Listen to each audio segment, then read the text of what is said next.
Okay, so Bitcoin, it's everywhere, right? You can't escape it. Every day there's a new headline, a new price swing, a new, I don't know, celebrity endorsement. Yeah, it's pretty wild. It is. And that's exactly why we're doing a deep dive today. Buckle up. We're going to look at a recent market update, see what's going on. Yeah, kind of get a feel for the temperature. Yeah. The temperature, yeah, where things stand right now. Exactly. Cool. Cool. All right, so one of the biggest things that caught my eye in this update was, well, Jerome Powell, the Fed chair, Yeah. basically came out and said the Federal Reserve is not going to be holding Bitcoin. Not anytime soon, at least. Not anytime soon. Which, I mean, it's kind of interesting, right? Because you've got all these countries, these institutions, these businesses all trying to figure out what to do with Bitcoin. And then you've got, the big dog, the Federal Reserve saying, nah, we're good. Exactly. Yeah. So what do you make of that? Like, what does that tell us? I think it shows that governments are definitely paying attention. They see what's happening. Mm-hmm. But they're also, treading carefully. Yeah. It's a new technology. It's volatile. There's a lot of uncertainty. So I think they're kind of like, let's watch this play out a little bit. See how it shakes out. Yeah. Before we, jump in with both feet. Before we put all our eggs in the Bitcoin basket. Exactly. Which, speaking of jumping in, brings us to El Salvador. Ah, yes. El Salvador, Mm-hmm. our poster child for Bitcoin adoption. Right. They went all in, made it legal tender, the whole 9 yards. Yeah, but it seems like they might be having some second thoughts. Maybe a little buyer's remorse. Maybe. The update mentions that they're actually scaling back some of their Bitcoin plans. Yeah, it looks like they're trying to mend some fences with the IMF, get that loan. Ah, the IMF, the International Monetary Fund. Not exactly known for their love of risky financial ventures. Not exactly. So, yeah, it seems like El Salvador's Bitcoin honeymoon might be over. It's a good reminder, though, right, that there are risks involved. Oh, absolutely. Huge risks. I mean, Bitcoin is incredibly volatile.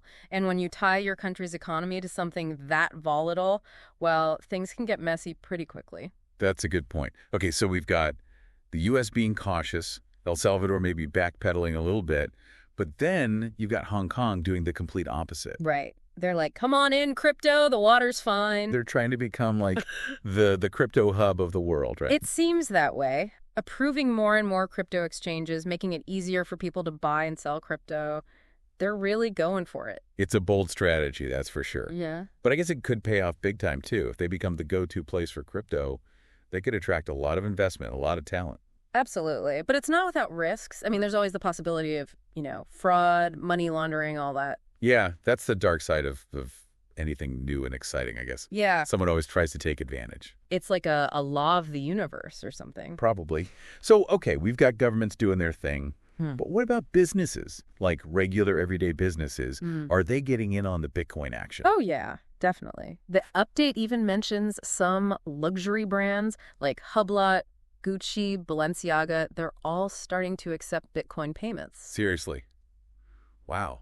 That's pretty mainstream, isn't it? It is. And it's not just them. You've got payment processors, online retailers, even some brick and mortar stores starting to accept Bitcoin. It's definitely becoming more and more mainstream. It's almost like people are starting to see it as like real money. I think that's part of it. But I also think, some businesses are doing it for the publicity. It's like, hey, look at us. We're cutting edge. We accept Bitcoin. The cool factor. Exactly. Makes sense. Okay, so enough about the big picture. Let's get to the nitty-gritty. What's Bitcoin doing right now? Price-wise, I mean. All right. So according to the update, Bitcoin is currently sitting at, $102,295. $102,295. Okay. And what's the prediction? Prediction is it's going to stay between $100,000 and $105,000 for the next 24 hours. This is relatively stable. Relatively, yes. But there's always but with Bitcoin, right? Always. Okay. I mean, let's be real. Bitcoin is like the king of volatility. Yeah. It can swing wildly in a matter of minutes. Oh, yeah. I remember back in 2021, I bought some Bitcoin right before it crashed. Oh, no. I know. I was checking the price like every 5 seconds. It was stressful. Oh. But, it was a good learning experience. What did you learn? Well, I learned that you should only invest what you can afford to lose. That is a very valuable lesson. It is. And I also learned that maybe I shouldn't check the price every 5 seconds. It's not good for my mental health. Probably not. So, all right. Where does all this leave us?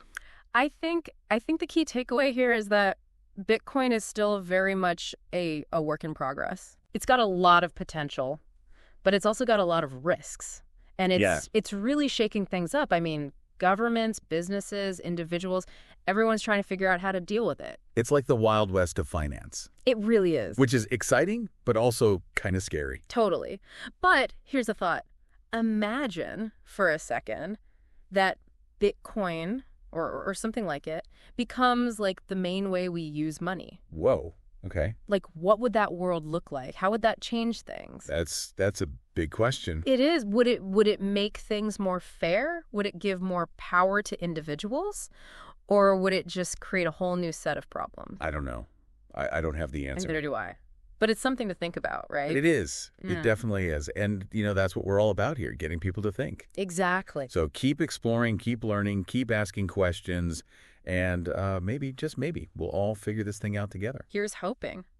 That's all the time we have for this deep dive. Until next time. See ya.